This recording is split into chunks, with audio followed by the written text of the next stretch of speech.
UDF സർക്കാരിൻ്റെ ആദ്യ budget. UDF സർക്കാർ അധികാരത്തിൽ വന്ന് ഒരു മാസം കഴിഞ്ഞതേയുള്ളൂ. അതിനുശേഷമാണ് ബജറ്റ് അവതരിപ്പിക്കുന്നത്, പുതുക്കിയ ബജറ്റ്. ആ ബജറ്റിന് പിറകിൽ അഴിമതി നടന്നു എന്ന സൂചനകളാണ് പുറത്തു വരുന്നത്. ചെറിയ അഴിമതിയല്ല, 1000 കോടി രൂപയുടെ ബിസിനസ് കേരളത്തിൽ നടത്താൻ ആവശ്യമായ സഹായം മദ്യക്കമ്പനികൾക്ക് ചെയ്തു കൊടുത്തു. അതിനുവേണ്ടി നികുതി ഇളവ് പ്രഖ്യാപിച്ചു. ഇതാണ് ആരോപണമായി ഉയർന്നു വരുന്നത്. കാശ് വാങ്ങിയോ പണമിടപാട് നടന്നോ? ഈ ചോദ്യത്തിനുള്ള ഉത്തരം പറയേണ്ടത് മുഖ്യമന്ത്രിയാണ്, VD സതീശനാണ്. ധനകാര്യ വകുപ്പിൻ്റെ ചുമതലയുള്ള VD സതീശനാണ്. UDF ഭരിക്കുന്ന ഘട്ടത്തിലെല്ലാം ബജറ്റ് വിറ്റ് കാശാക്കുക എന്ന രീതിയുണ്ട്. അതുതന്നെയാണോ UDF സർക്കാരിൻ്റെ, VD സതീശൻ സർക്കാരിൻ്റെ ഒന്നാം ബജറ്റിൽ നടന്നത്? ഈ സംശയമാണ് ഇപ്പോൾ ഉയർന്നു വരുന്നത്.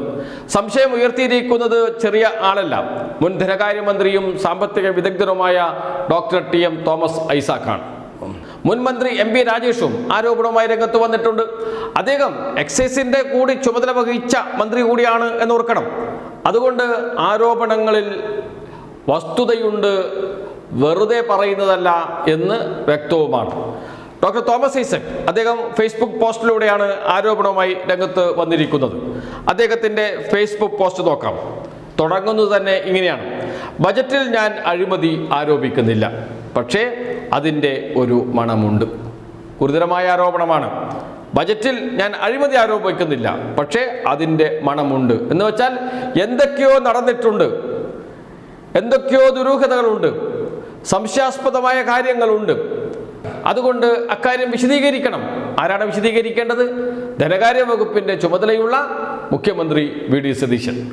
നമുക്ക് തോമസ് ഐസക്കിൻ്റെ പോസ്റ്റിലേക്ക് തന്നെ പോകാം. ഞെട്ടിക്കുന്ന കാര്യങ്ങളാണ് പറയുന്നത്. ബജറ്റിൽ ഞാൻ അഴിമതി ആരോപിക്കുന്നില്ല, പക്ഷേ അതിൻ്റെ ഒരു മണമുണ്ട്.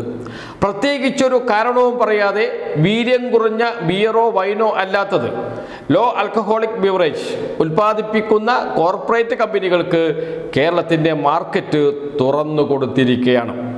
കഴിഞ്ഞ സർക്കാർ കൃഷിക്കാരൻ്റെ വൈൻ ഉൽപ്പാദനത്തെ പ്രോത്സാഹിപ്പിക്കുന്നതിനായി ഹോട്ടി വൈൻ എന്ന പ്രത്യേക വിഭാഗം സൃഷ്ടിച്ചു.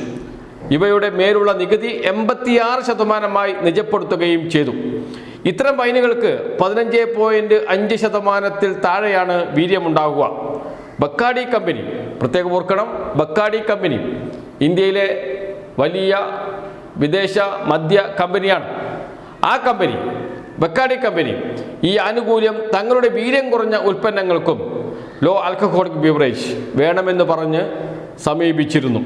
എന്നാൽ GST കമ്മീഷണർ അവരുടെ അപേക്ഷ നിരസിച്ചു. ഹോർട്ടി വൈൻ ഒരു പ്രത്യേക കാറ്റഗറിയാണെന്നും ലോ ആൽക്കഹോളിക് ബിവറേജസിന് കേരളത്തിൽ നികുതി നിശ്ചയിച്ചിട്ടില്ല എന്നുമായിരുന്നു പറഞ്ഞ കാരണം.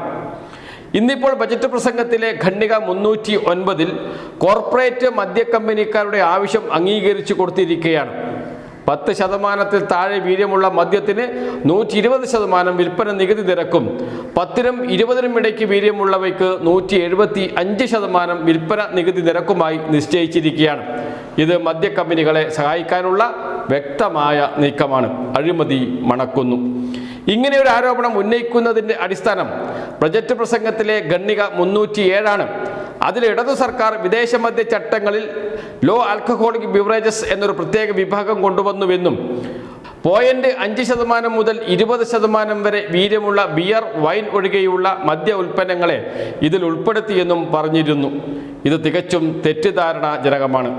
ഹോർട്ടി വൈൻ ഒരു പ്രത്യേക കാറ്റഗറിയായി നിശ്ചയിക്കുകയാണ് ചെയ്തത്. അതിൻ്റെ വീര്യമാകട്ടെ 15.5% താഴെയും. കൃഷിക്കാരെ സഹായിക്കാൻ കൊണ്ടുവന്ന ഈ നടപടി 1000 കോടി രൂപയുടെയെങ്കിലും കോർപ്പറേറ്റ് വിൽപ്പനയായി മാറ്റുന്ന ഈ തട്ടിപ്പിനെ കുറിച്ച് മുഖ്യമന്ത്രി VD സതീശൻ നിലപാട് വ്യക്തമാക്കണം. അതിനുശേഷം ബ്രാക്കറ്റിൽ കൊടുത്തിരിക്കുന്നു: ആദ്യത്തെ കമന്റിൽ തന്നെ നിലവിലുള്ള മദ്യ വിൽപ്പന ചട്ടങ്ങളിലെ പ്രസക്തമായ ഭാഗങ്ങൾ കൊടുത്തിട്ടുണ്ട് എന്ന് പറഞ്ഞ് നിലവിലെ മദ്യവിൽപ്പന ചട്ടങ്ങളുടെ പ്രസക്തമായ ഭാഗം കമൻറ്റിൽ കൊടുക്കുകയും ചെയ്തിട്ടുണ്ട് തോമസ് ഐസക്. എന്ന് വെച്ചാൽ ആധികാരികമായി വസ്തുതകളുടെ അടിസ്ഥാനത്തിലാണ് സംസാരിക്കുന്നത്. കേരളത്തിലെ കർഷകരെ സഹായിക്കാൻ പഴവർഗ്ഗങ്ങളിൽ നിന്ന് വീര്യം കുറഞ്ഞ മദ്യം ഉൽപ്പാദിപ്പിക്കുന്നതിന് വേണ്ടി മുൻകൈയെടുത്തിരുന്നു LDF സർക്കാർ. അവിടത്തേക്ക് കോർപ്പറേറ്റ് കമ്പനികൾക്ക് ഇടപെടാൻ കഴിയില്ല. ഹോർട്ടി വൈൻ എന്ന പ്രത്യേക വിഭാഗത്തിലാണ് ഇവയെ ഉൾപ്പെടുത്തിയത്. എന്നാൽ ഇപ്പോൾ ബക്കാഡി ഉൾപ്പെടെയുള്ള വൻകിട കമ്പനികൾക്ക് ഈ രംഗത്തേക്ക് കടന്നു വരാം. അവർ എവിടെ നിന്നാണ് വൈൻ ഉൽപ്പാദിപ്പിക്കുന്നത്? സ്പിരിറ്റിൽ നിന്നാണ്. എന്നാൽ എന്താണ് സംസ്ഥാന സർക്കാർ എന്ന് വെച്ചാൽ LDF സർക്കാർ ആലോചിച്ചത്, അവർ നടപ്പാക്കാൻ ഉദ്ദേശിച്ചത് കർഷകരിൽ നിന്ന് ശേഖരിക്കുന്ന പഴവർഗ്ഗങ്ങളിൽ നിന്ന് വൈൻ ഉൽപ്പാദിപ്പിക്കണം, അതിന് വേണ്ട സജ്ജീകരണങ്ങൾ ഉണ്ടാക്കണം. അത് ഇപ്പോൾ സഹകരണ സംഘങ്ങൾ, പ്രാദേശിക കൂട്ടായ്മകൾ, കേരളത്തിൽ തന്നെ രൂപപ്പെട്ടു വരുന്ന കമ്പനികൾ, ഇവയ്ക്കൊക്കെ അതിൽ വലിയ ഒരു ഇടപെടൽ നടത്താൻ കഴിയും. കേരളത്തിലെ കർഷകർക്ക് അതൊരു വലിയ മുതൽക്കൂട്ടായി മാറുകയും ചെയ്യും. അതിനു വേണ്ടിയിട്ടാണ് അത്തരമൊരു തീരുമാനമെടുത്തത് LDF സർക്കാർ. എന്നാൽ ഇന്ന് VD സതീശൻ സർക്കാർ ബജറ്റിലൂടെ കോർപ്പറേറ്റ് കമ്പനികൾക്ക് അത് തീരെഴുതി കൊടുത്തിരിക്കുന്നു. നേരത്തെ LDF ഭരിക്കുന്ന ഘട്ടത്തിൽ ബക്കാഡി കമ്പനി സംസ്ഥാന സർക്കാരിനെ സമീപിച്ചിരുന്നു, GST കമ്മീഷണറെ സമീപിച്ചിരുന്നു.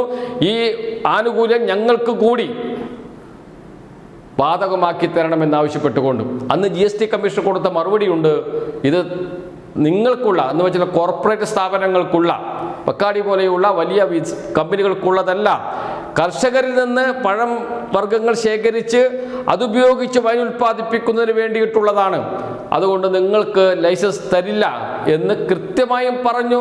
ലെറ്ററിന് മറുപടി കൊടുത്തു GST കമ്മീഷണർ. LDF ഭരിക്കുന്ന ഘട്ടത്തിൽ അവർ കാത്തിരുന്നു UDF സർക്കാർ അധികാരത്തിൽ വരാൻ. UDF സർക്കാർ അധികാരത്തിൽ വന്ന് ആദ്യ ബജറ്റിൽ തന്നെ ഇക്കാര്യം ഉൾപ്പെടുത്തുകയും ചെയ്തു. ആലോചിച്ച് നോക്കണം, സാധാരണ സർക്കാരുകളൊക്കെ അധികാരത്തിൽ വന്നാൽ ആദ്യ ബജറ്റൊക്കെ അവതരിപ്പിക്കുമ്പോൾ അധികം ആക്ഷേപങ്ങളും ആരോപണങ്ങളും ഇല്ലാതിരിക്കാൻ പ്രത്യേകം ശ്രദ്ധിക്കും. 10 വർഷം പുറത്തു നിന്നതിൻ്റെ നഷ്ടം അത് നികത്തണം. ഇതാണ് UDF സർക്കാർ ആദ്യം തന്നെ കണക്ക് കൂട്ടിയത് എന്ന് വേണം കരുതാൻ. VD സതീശനെതിരെ, മുഖ്യമന്ത്രിക്കെതിരെയാണ് ആരോപണം എന്നോർക്കണം. എന്തുകൊണ്ട് മുഖ്യമന്ത്രി അക്കാര്യം വിശദീകരിക്കുന്നില്ല എന്നത് വലിയ പ്രശ്നമാണ്. അഴിമതിയാണ്, അഴിമതി ആരോപണമാണ് ഉന്നയിച്ചത്, മറുപടി പറയുക തന്നെ വേണ്ടേ VD സതീശൻ, മുഖ്യമന്ത്രി, UDF സർക്കാർ? ഒളിച്ചോടി എത്ര കാലം മുന്നോട്ട് പോകാൻ കഴിയും മിസ്റ്റർ VD സതീശൻ?